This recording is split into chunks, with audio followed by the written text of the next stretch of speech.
శుక్లాంబరధరం విష్ణుం శశివర్ణం చతుర్భుజం ప్రసన్నవదనం ధ్యాయేత్ సర్వవిఘ్నోపశాంతయే.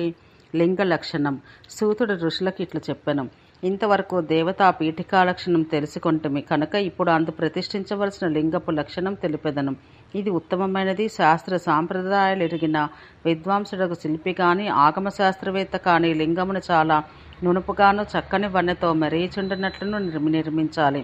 ప్రాసాదము దేవతాగృహం దేవాలయమును ముందుగా నిర్మింపజేసి దాని కొలతలు దృష్టియందుంచుకొని దానికి అనుగుణంగా లింగంనైనా చేయాలి, లేదా ప్రతిష్ఠించదలిచిన లింగపు ప్రమాణమును మనసునందుంచుకొని దాని కొలతకు అనుగుణంగా దేవాలయాన్ని నిర్మించనైనా వచ్చును.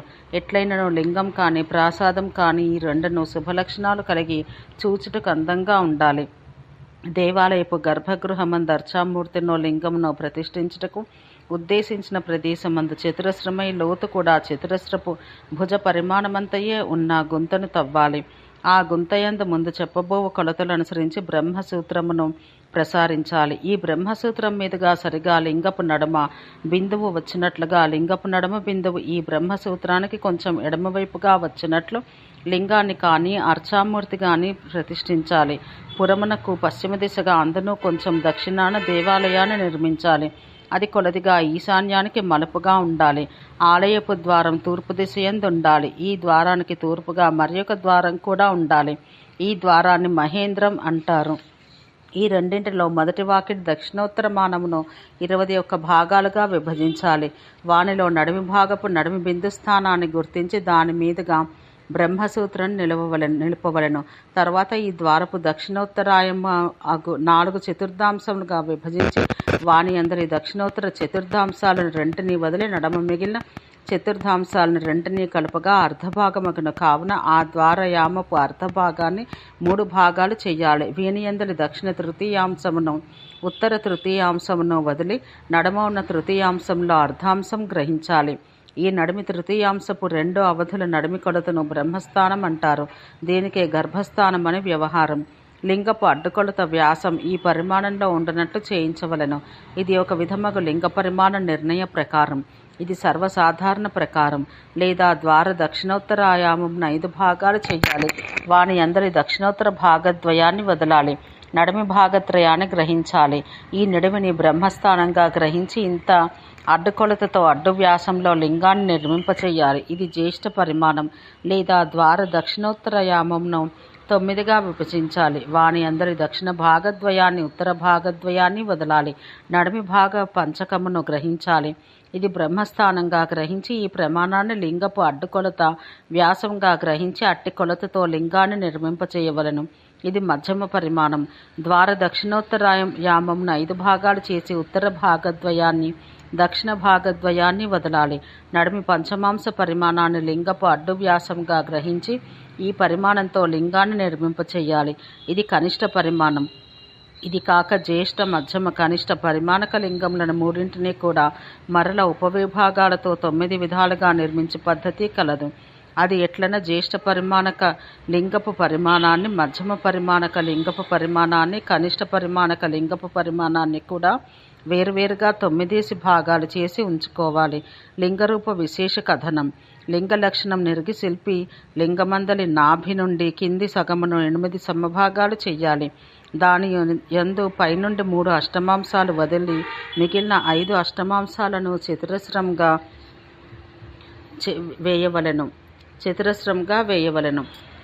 పై 3 అష్టమాంశములను అష్టాశ్రముగా నిర్మించాలి. అందుకై పద్ధతి ఏమన్నా వికీర్ణ ముఖములలో ప్రతిదాని అందును 2 చివర్ల ఎందలి కొంత భాగమును కోణములుగా చెక్కాలి. అప్పుడది సహజంగా అష్టాశ్రమంగా అగును. ఇది ఇప్పుడికలు మిగిలిన లింగపు నాభ్యూర్ధ్వ భాగమును కూడా 8 సమభాగాలుగా చేసి దాని యందు నాభి నుండి పైకి గల మొదటి 3 భాగాలు కూడా అష్టాశ్రమంగా చేయాలి.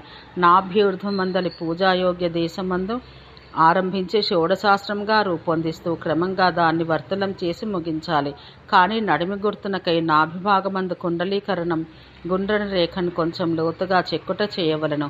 ఇప్పుడు ఇట్లు మొత్తం లింగం 16 భాగంలై అందు కింద 16 భాగంలై అందు కింది 5/16 చతురస్రంగా, దానికి పైగా 6/16 భాగాలు అష్టాస్రంగా, మిగిలిన 5/16లో కొంత భాగం షోడశాస్రంగా, కొంత భాగం వర్తులంగా అయినది. కానీ షోడశాస్రం కూడా వర్తులంగానే భావించాలి. ఇందు చతురస్రం బ్రహ్మాంశం, అష్టాస్రం విష్ణువంశం, వర్తులం ఈశ్వరాంశం. ఇట్లు మొత్తం లింగం మూర్తి త్రయాత్మకమైనది. ఇట్లు ఈ చెప్పిన ప్రమాణాలతో నిర్మించబడ్డ లింగం యజమానుకుని ప్రజలకు వృద్ధి క్షేమప్రదం.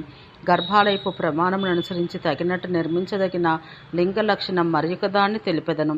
ఎట్లనగా పైన చెప్పినట్టు గర్భాలయ ద్వార ప్రమాణమును అనుసరించి జ్యేష్ఠ మధ్యమ కనిష్ట పరిమాణాల్లోనూ వాని నుండి ఏర్పడిన అవధ భేదములలోనూ ఏ పరిమాణమైనను గ్రహించి ఆ పరిమాణం మొత్తం లింగపు నిలువుటెత్తులో 4వ వంతు అగునట్లు చూడాలి. అనగా ఈ గ్రహించిన పరిమాణానికి 4 ఇంపుల పొడవుతో లింగం ఉండాలి. ఈ మొత్తం ఎత్తును 3 సమభాగాలుగా చేసి మొదటి కింది భాగమును చతురస్రంగా ఉంచవలెను.